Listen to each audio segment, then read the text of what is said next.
Meg Whitman, the U.S. ambassador to Kenya, recently returned to the U.S. to accompany President William Ruto during his state visit. Unlike many wealthy, politically appointed ambassadors who typically land cushy posts in Europe, President Biden saw Kenya as a better fit for her.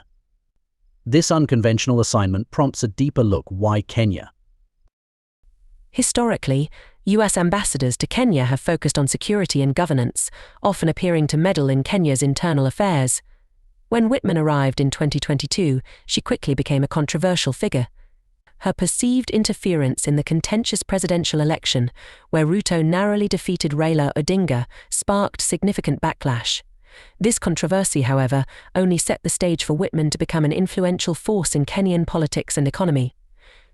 As China and Russia ramped up their diplomatic efforts in Africa through funding, military aid, and loans, the US recognized the need to step up or risk losing its influence. Whitman seized this opportunity to assist in reviving Kenya's economy, aiming to counterbalance China and Russia's growing presence.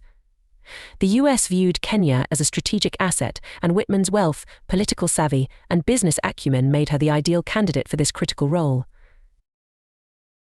Whitman's mission in Kenya marked a significant shift in US diplomacy from a focus on governance and security to commercial interests. This new approach resonated with many African nations, including Kenya, which preferred economic growth over political meddling.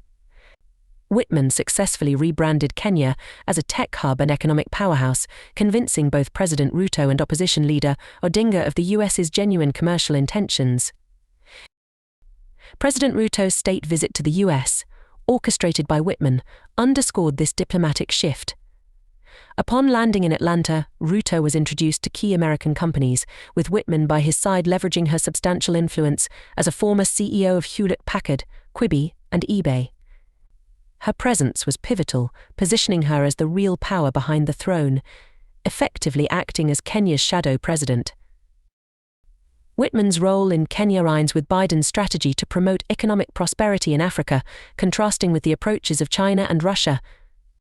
Ruto's focus on digital economy and innovation dovetails perfectly with this new US engagement strategy, marking a significant departure from previous relations centered on governance and security. During Ruto's state visit, the US emphasized Kenya's economic potential, overshadowing China's lukewarm reception of Ruto in Beijing. Whitman's strategic diplomacy aims to close the loopholes that China has exploited in Africa, thereby solidifying US influence on the continent. The White House has bolstered Whitman's efforts by sending top envoys to support her mission of countering China and Russia's influence. As a wealthy, politically grounded, and pragmatic former CEO with no financial interests in Africa, Whitman was the ideal choice for this role. Her significant contributions as a major campaign donor for Biden have also positioned her as a key player in the administration, potentially paving the way for a cabinet secretary role after the 2024 elections.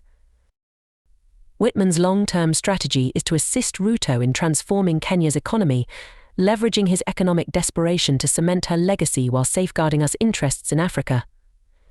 This strategic move aims to establish a win-win scenario, with the US investing billions into Kenya's economy to secure a stronger foothold in Africa.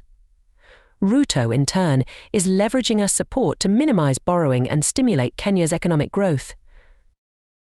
In essence, Meg Whitman acts as Kenya's shadow president, wielding significant influence and shaping the nation's economic and political future from behind the scenes. Her presence in Kenya is not just a diplomatic appointment.